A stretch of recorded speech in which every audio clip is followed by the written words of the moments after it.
Hello students, हम fifth unit पे आते हैं। ट्वेल्थ स्टैंडर्ड की फिफ्थ यूनिट है, that is electromagnetic wave.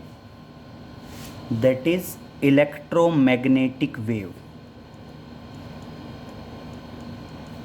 Electromagnetic waves. अब देखिए बेटा, बेसिकली आपकी जो इलेक्ट्रोमैग्नेटिक वेव है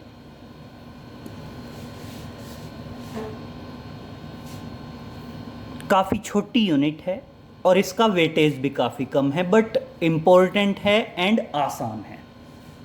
तो देखिए, बात करते हैं। सबसे पहला टॉपिक आता है, दैट इज़ डिस्प्लेसमेंट करंट। देखिए, इम्पोर्टेंट टॉपिक है, समझिए बहुत ध्यान से। That is displacement current. बेटा, डिस्प्लेसमेंट करंट क्या है? अगर मान लीजिए किसी जगह पे या किसी स्पेस में इलेक्ट्रिक फील्ड या इलेक्ट्रिक फ्लक्स की वैल्यू कॉन्टिन्यूसली चेंज होती है, तो वहां पे जो करंट प्रोड्यूस्ड होगा उस करंट को क्या कहा जाता है? डिस्प्लेसमेंट करंट कहा जाता है। तो ध्यान रखेंगे, डिस्प्लेसमेंट करंट के बारे में क्या बताएंगे? It is the current which produced in a space. It is the current which produced in a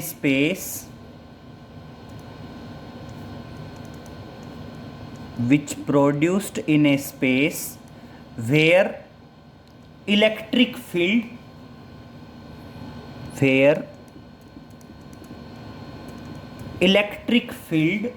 or electric flux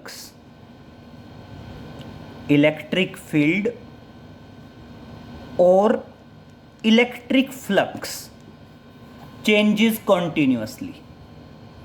electric field या फिर electric flux changes continuously. Clear? जहां पे ये कहीं भी ऐसी जगह पे प्रोड्यूस्ड होगा जहां पे क्या होगा? It is the current which produced in a space where electric field और electric flux changes with time. Clear? कोई भी ऐसा स्पेस या कोई भी ऐसी जगह हो जहां पे या तो इलेक्ट्रिक फील्ड और या फिर इलेक्ट्रिक फ्लक्स टाइम के साथ चेंज हो रहा हो, उसे क्या कहते हैं बेटा? वहां पे जो करंट प्रोड्यूस्ड होगा उसे क्या कहा जाता है? That is displacement current. या फिर सुनो, डिस्प्लेसमेंट करंट की एक स्टेटमेंट और बताई जाती है। वो एक स्टेटमेंट और क्या होती है? बताया जाता है, it is equal to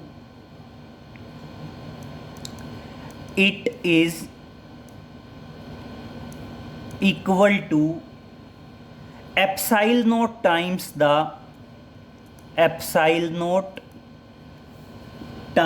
the rate of change of electric flux. It is equal to epsilon naught times the rate of change of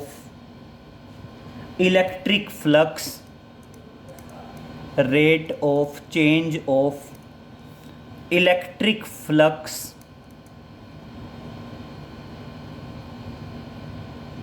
through a given surface। Electric flux through a given surface. Clear हुआ?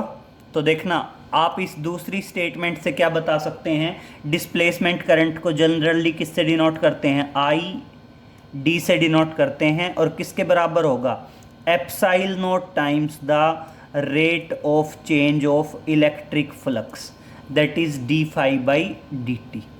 ये क्या आ गया बेटा? आपका displacement current आ गया। Clear हुआ? अब बेटा नेक्स्ट पॉइंट समझिए। नेक्स्ट पॉइंट आता है, प्रूव करिए कि displacement current is equal to conduction current. Next point है, इसी में नेक्स्ट पॉइंट पे आते हैं।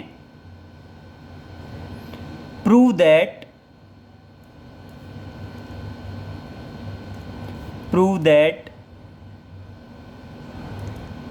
Displacement current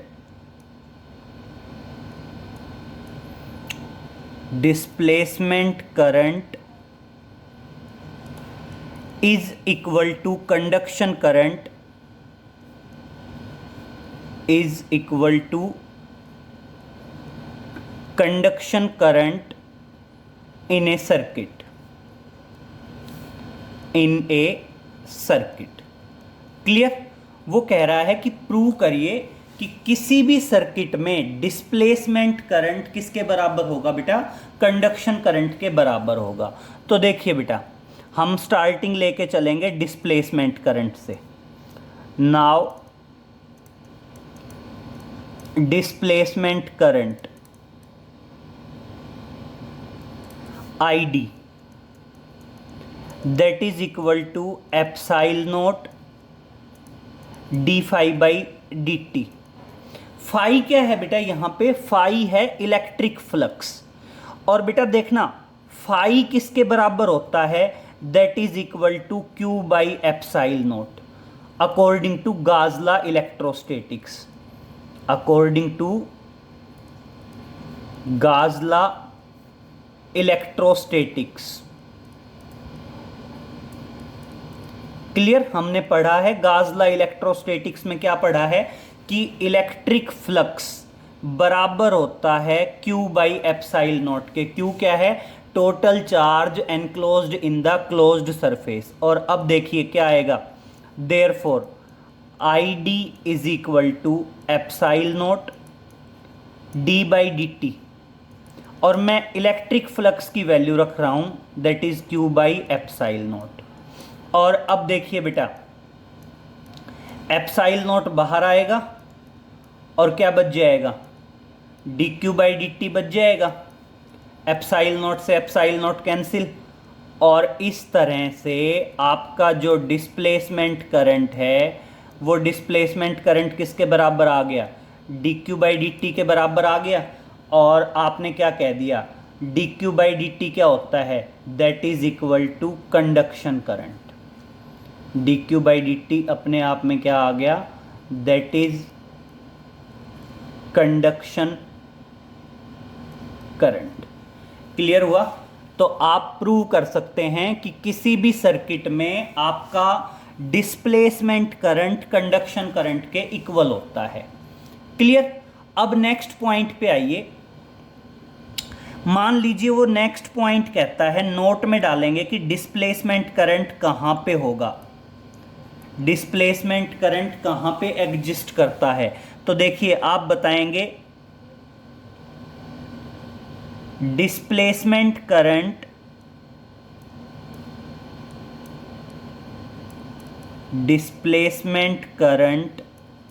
exist between the plates of the parallel plate capacitor. तो आप ध्यान रखेंगे, डिस्प्लेसमेंट करंट जो है एग्जिस्ट करता है in between the plates of parallel plate capacitor, in between the plates of parallel plate capacitor. Clear. क्योंकि देखो बेटा, पैरेलल प्लेट कैपेसिटर की प्लेट के बीच में इलेक्ट्रिक फील्ड और इलेक्ट्रिक फ्लक्स की वैल्यू लगातार चेंज होती रहती है। तो देखिए अब आप सबसे पहला पॉइंट ध्यान रखोगे, चार्जिंग या डिस्चार्जिंग ऑफ कैपेसिटर, चार्जिंग या डिस्चार्जिंग ऑफ कैपेसिटर। जब भी कैपेसिटर की चार्जिंग हो रही हो या डिस्चार्जिंग हो रही हो तो उस टाइम पे क्या होगा बेटा, उस टाइम पे आपका डिस्प्लेसमेंट करंट एग्जिस्ट करेगा। डिस्प्लेसमेंट करंट क्या होगा, एग्जिस्ट करेगा। क्लियर। और जब कभी भी कैपेसिटर फुल्ली चार्ज्ड हो या फुल्ली डिस्चार्ज्ड हो, या फुल्ली डिस्चार्ज्ड कैपेसिटर हो, बेटा उस टाइम पे आपका डिस्प्लेसमेंट करंट 0 के बराबर होगा। क्लियर, ध्यान रहेगा, जब कैपेसिटर फुल्ली चार्ज्ड हो या फुल्ली डिस्चार्ज्ड हो उस टाइम पे डिस्प्लेसमेंट करंट क्या होगा, 0 होगा। सिर्फ डिस्प्लेसमेंट करंट कब एग्जिस्ट करेगा, डिस्प्लेसमेंट करंट एग्जिस्ट करेगा ओनली ड्यूरिंग द चार्जिंग या डिस्चार्जिंग ऑफ ए कैपेसिटर। अगर कैपेसिटर फुल्ली चार्ज्ड हुआ या फुल्ली डिस्चार्ज्ड हुआ उस टाइम पे आपका डिस्प्लेसमेंट करंट क्या हो जाएगा बेटा, डिस्प्लेसमेंट करंट 0 के इक्वल होगा। फाइनल, चले नेक्स्ट। तो देखिए 3 पॉइंट आए। पहला पॉइंट डिस्प्लेसमेंट करंट है क्या, दूसरा पॉइंट आया प्रूव करिए कि डिस्प्लेसमेंट करंट कंडक्शन करंट के बराबर है, और ये चीज़ हमने नोट में डाली कि डिस्प्लेसमेंट करंट कहाँ होगा। तो डिस्प्लेसमेंट करंट कहाँ पे होगा, डिस्प्लेसमेंट करंट होगा in between the plates of the parallel plate capacitor. और कब होगा, ड्यूरिंग द चार्जिंग या डिस्चार्जिंग ऑफ द कैपेसिटर। जब भी आपका कैपेसिटर फुल्ली चार्ज्ड होगा या फुल्ली डिस्चार्ज्ड होगा उस टाइम पे आपका डिस्प्लेसमेंट करंट क्या होगा, 0 हो जाएगा। क्लियर। अब देखिए नेक्स्ट पॉइंट पे आते हैं, समझिए बहुत ध्यान से, नोट में डालेंगे। आपने अभी अभी पढ़ा कि जो डिस्प्लेसमेंट करंट है, यस समझिए बहुत ध्यान से, हमने अभी अभी पढ़ा कि आपका जो डिस्प्लेसमेंट करंट है दैट इज डिस्प्लेसमेंट करंट। बेटा आपका जो डिस्प्लेसमेंट करंट है उसको आईडी से डिनोट करते हैं, किसके बराबर होता है, epsilon naught d phi by d t, यही है ना बेटा।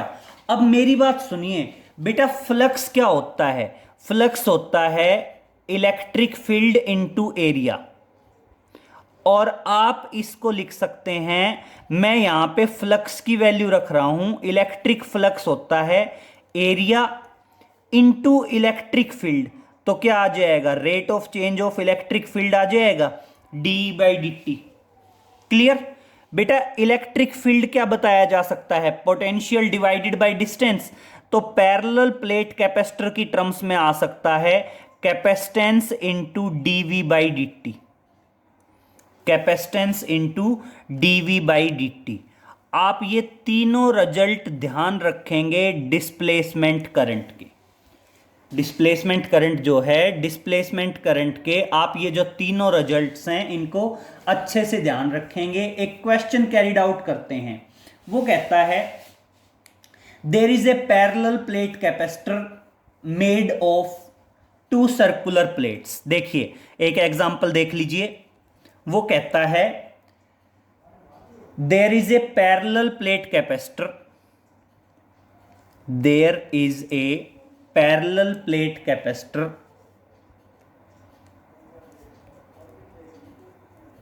there is a parallel plate capacitor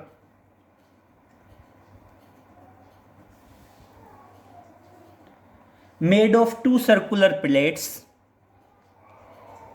made of 2 circular plates,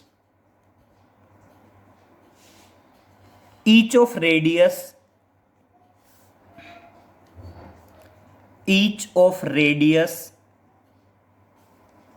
12 centimeter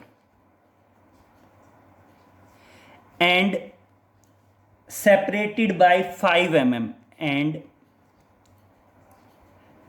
separated by 5 mm, और उनके बीच का सेपरेशन क्या बताया गया है बेटा, 5 मिलीमीटर बताया गया है।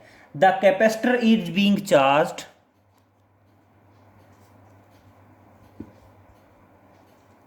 The capacitor is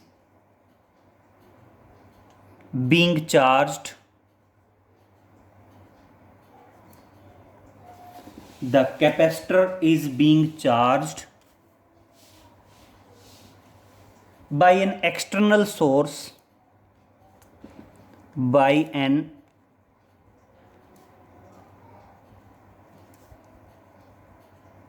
external source. The charging current is constant. The charging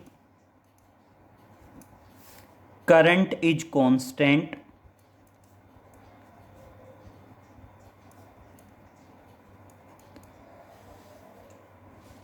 and equal to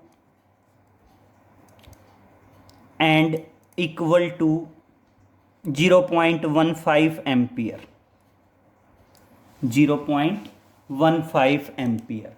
और अब कहता है number 1, calculate the capacitance and rate of change of potential. सबसे पहला पॉइंट कहता है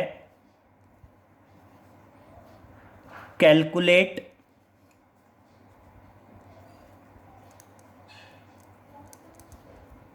capacitance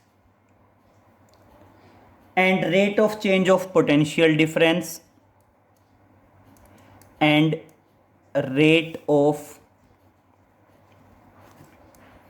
change of potential difference between the plates of the capacitor, between the plates of the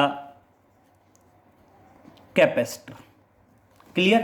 और क्या कहता है, कैलकुलेट करिए rate of change of potential difference between the plates of the capacitor. Next कहता है बेटा that is obtain displacement current across the plates of the capacitor. और अब हमने क्या करना है, obtain the displacement current, that is obtain the displacement current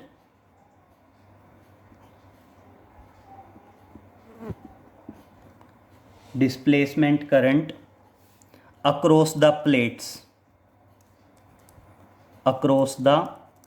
plates, और थर्ड है बेटा that is Kirchhoff law valid at each plate of the capacitor. और क्या बताओगे, is Kirchhoff first law is Kirchhoff first law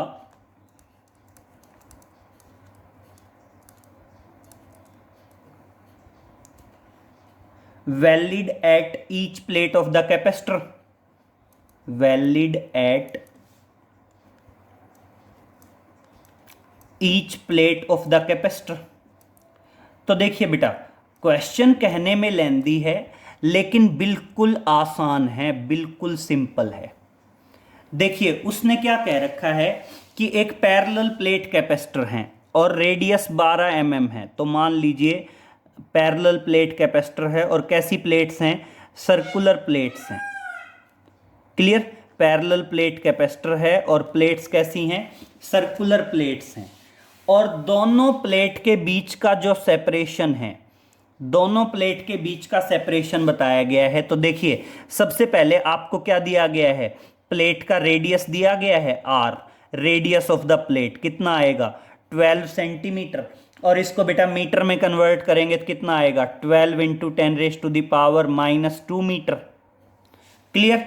और दूसरा क्या है बेटा, प्लेट के बीच का सेपरेशन है d, और प्लेट के बीच का सेपरेशन कितना बताया गया है 5 mm, और मिलीमीटर को मीटर में बदलेंगे तो कितना आ जाएगा 10⁻³ मीटर। अब मेरी बात समझिए, पैरेलल प्लेट कैपेसिटर की कैपेसिटेंस होती है that is A epsilon not over D।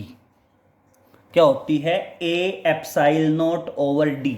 तो मेरे को यहां पे क्या चाहिए, एरिया चाहिए। यस मेरे को क्या चाहिए, यहां पे एरिया चाहिए।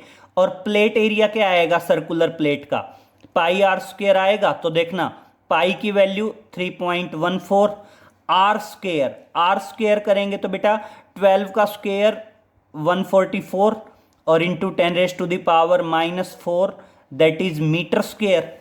एरिया आ गया। तो अब बस कैपेसिटेंस के लिए वैल्यू रख देंगे। एरिया की वैल्यू क्या है, that is 3.14 into 144 into 10⁻⁻⁴ into epsilon not की वैल्यू। बेटा एप्साइल नॉट की वैल्यू क्या आएगी, 8.85 इंटू 10⁻⁻12। ये किसकी वैल्यू रखी है आपने, एप्साइल नॉट की। भाई देखो ये वैल्यू तो आ गई एरिया की और ये वैल्यू आ गई एप्साइल नॉट की। क्लियर। और ये सारी की सारी वैल्यू डिवाइडेड बाय क्या है, डी क्या है, सेपरेशन बिटवीन द प्लेट्स, और क्या आएगी 5 इंटू 10⁻⁻3। और इसको जब सॉल्व करेंगे तो ये वैल्यू आ जाती है that is near about 80.1 into 10⁻⁻12 farad, -12 farad. चाहो तो इसको पिको फेराड से भी डिनोट कर सकते हैं। कितना आ जाएगा, दैट इज 80.1 पिको फेराड। क्या आ गया बेटा, 80.1 pico farad. Clear.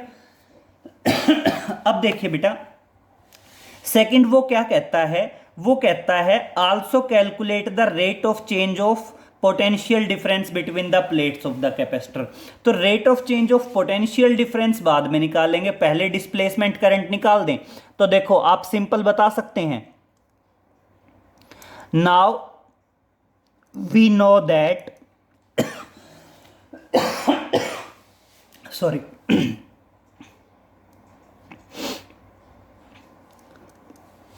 we know that displacement current is equal to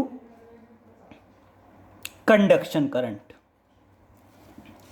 बेटा हम ये पढ़ चुके हैं कि किसी भी सर्किट में डिस्प्लेसमेंट करंट किसके बराबर होगा, कंडक्शन करंट के बराबर होगा। और इसीलिए हमारा डिस्प्लेसमेंट करंट जो है वो किसके बराबर होगा, 0.15 एम्पियर। क्योंकि ये आपका कंडक्शन करंट दिया हुआ है तो ऑटोमेटिक डिस्प्लेसमेंट करंट भी किसके बराबर होगा, डिस्प्लेसमेंट करंट भी 0.15 एम्पियर के इक्वल हो जाएगा। क्लियर। अब आ जाते हैं rate of change of potential difference पे। अब अगला कॉन्सेप्ट यूज करेंगे। हमने पढ़ा है डिस्प्लेसमेंट करंट बराबर होता है capacitance into dV by dt। अब हमारे पास कैपेसिटेंस की वैल्यू है, हमारे पास डिस्प्लेसमेंट करंट की वैल्यू है, और इसलिए हमारा जो dV बाई dt है वो dV बाई dt किसके बराबर आ जाएगा, that is displacement current divided by capacitance. Displacement current है 0.15 और आपकी कैपेसिटेंस है 80.1 इंटू 10⁻⁻12। क्लियर। और बेटा जब इसको सॉल्व करते हैं तो ये वैल्यू आ जाएगी आपकी 1.87, दैट इज 1.87 इंटू 10⁻⁹। और बेटा वोल्ट, पोटेंशियल की मेजरिंग यूनिट वोल्ट, और बेटा टाइम की मेजरिंग यूनिट सेकंड, तो क्या आ जाएगा, वोल्ट पर सेकंड। तो dV बाई dt की वैल्यू क्या आई, 1.87 इंटू 10⁻⁹ वोल्ट पर सेकंड। और अब मेरी बात सुनिए, आपका जो डिस्प्लेसमेंट करंट है किसी भी सर्किट में, जो डिस्प्लेसमेंट करंट है वही कंडक्शन करंट के बराबर है। और इसलिए आप क्या बता दोगे, देयरफॉर, क्योंकि देखो किसी भी सर्किट में आपका जो कंडक्शन करंट और डिस्प्लेसमेंट करंट है वो बराबर है, तो मतलब यहां कंडक्शन करंट है, यहां डिस्प्लेसमेंट करंट है, और इसलिए क्या बता दोगे, Kirchhoff first law is obeyed, या जो किरचॉफ फर्स्ट लॉ है वो क्या रहेगा बेटा, वैलिड रहेगा। दैट इज किरचॉफ्स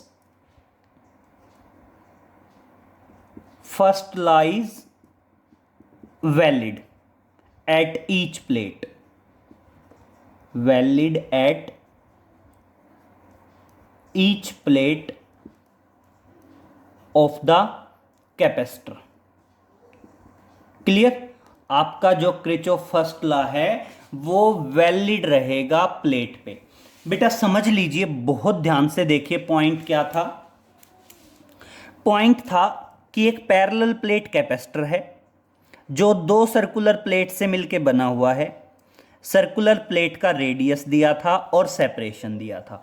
अब मेरी बात समझिए बेटा, सर्कुलर प्लेट का जो रेडियस था वो 12 सेंटीमीटर था। मैंने उसको मीटर में कन्वर्ट कर दिया, 12 इंटू 10⁻⁻² मीटर। सेंटीमीटर को मीटर में कैसे कन्वर्ट करते हैं? 10⁻⁻² से मल्टीप्लाई करके। दोनों प्लेट के बीच का सेपरेशन, फर्स्ट प्लेट और सेकंड प्लेट के बीच का सेपरेशन दिया हुआ था 5 mm। मीटर में कन्वर्ट किया तो बेटा मिलीमीटर को मीटर में कैसे कन्वर्ट करते हैं? 10⁻³ से मल्टीप्लाई किया तो ये इस तरह से d की वैल्यू आ गई।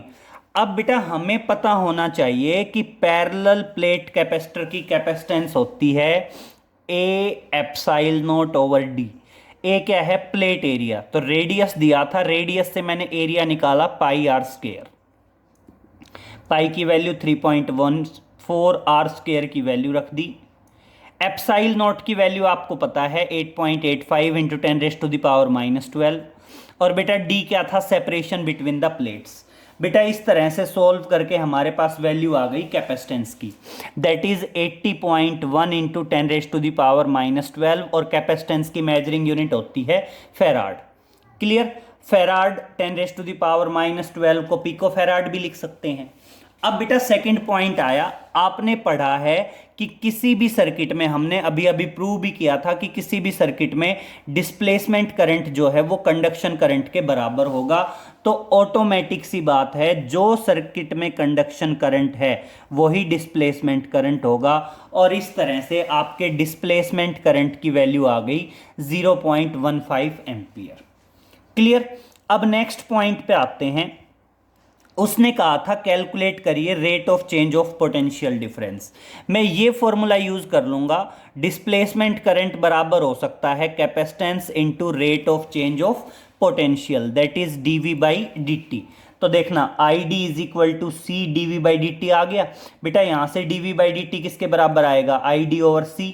ID की वैल्यू 0.15, कैपेसिटेंस की वैल्यू 80 इंटू 10⁻⁻12। सोल्व किया तो बेटा dV/dt की वैल्यू आ गई, rate of change of potential की वैल्यू आ गई। और बस थर्ड और लास्ट पॉइंट था, क्या किरचॉफ लॉ वैलिड होगा? तो बेटा किसी भी सर्किट में डिस्प्लेसमेंट करंट और कंडक्शन करंट बराबर हैं तो वो इस चीज को प्रूव कर रहे हैं कि आपका जो सर्किट है उस सर्किट के अंदर किरचॉफ लॉ क्या होगा? वैलिड होगा। क्लियर? तो इस तरह से ये हमने rate of change of potential निकाला और ये हमने फोर्थ पॉइंट बता दिया कि आपका किरचॉफ फर्स्ट लॉ जो है वो यहां पे क्या रहेगा? वैलिड रहेगा। क्लियर? अब बस बेटा ये एक पॉइंट ध्यान रखना, हमने डिस्प्लेसमेंट करंट पढ़ा था ε0 dφ/dt। अब मैंने यहां पे फाई की वैल्यू रखी। फाई क्या है? फ्लक्स। फ्लक्स क्या होता है? Area into electric field. मैंने एरिया तो बाहर ले लिया और इलेक्ट्रिक फील्ड का रेट ऑफ चेंज ऑफ कर दिया dE/dt। अब बेटा इलेक्ट्रिक फील्ड हो सकता है potential divided by distance. Potential जो डिवाइडेड बाय डिस्टेंस था वो बाहर आ गया और इस तरह से एरिया ε0/d, ये तो बन गया कैपेसिटेंस और क्या लिखा गया? dV/dt। तो आप डिस्प्लेसमेंट करंट के तीनों रिजल्ट ध्यान रखेंगे। डिस्प्लेसमेंट करंट हो सकता है ε0 dφ/dt, ε0 dE/dt। ए यहाँ पे क्या है? Area of parallel plate capacitor. या फिर हो सकता है C dV/dt और यहाँ पे C क्या है? That is the capacitance of parallel plate capacitor. तो ये ध्यान रहेंगे डिस्प्लेसमेंट करंट के तीनों रिजल्ट। एक ध्यान रखें कि डिस्प्लेसमेंट करंट जो है वो कहाँ पे एग्जिस्ट करेगा? डिस्प्लेसमेंट करंट एग्जिस्ट करेगा in between the plates of the parallel plate capacitor. लेकिन कब एग्जिस्ट करेगा? या तो कैपेसिटर की चार्जिंग हो रही हो या कैपेसिटर की डिस्चार्जिंग हो रही हो। अगर कैपेसिटर फुल्ली चार्ज्ड हुआ या फुल्ली डिस्चार्ज हुआ तो उस टाइम सर्किट के अंदर डिस्प्लेसमेंट करंट की वैल्यू क्या हो जाएगी, जीरो। और अगर डिस्प्लेसमेंट करंट की वैल्यू जीरो हुई तो ऑटोमेटिक आपका कंडक्शन करंट भी क्या हो जाएगा बेटा, जीरो हो जाएगा। क्लियर। तो ये हमारा इलेक्ट्रोमैग्नेटिक वेव की यूनिट का फर्स्ट लेक्चर था, डिस्प्लेसमेंट करंट। थोड़ा सा अच्छे से देख लेंगे, बाकी आगे नेक्स्ट लेक्चर में मिलते हैं बेटा। Okay, thank you.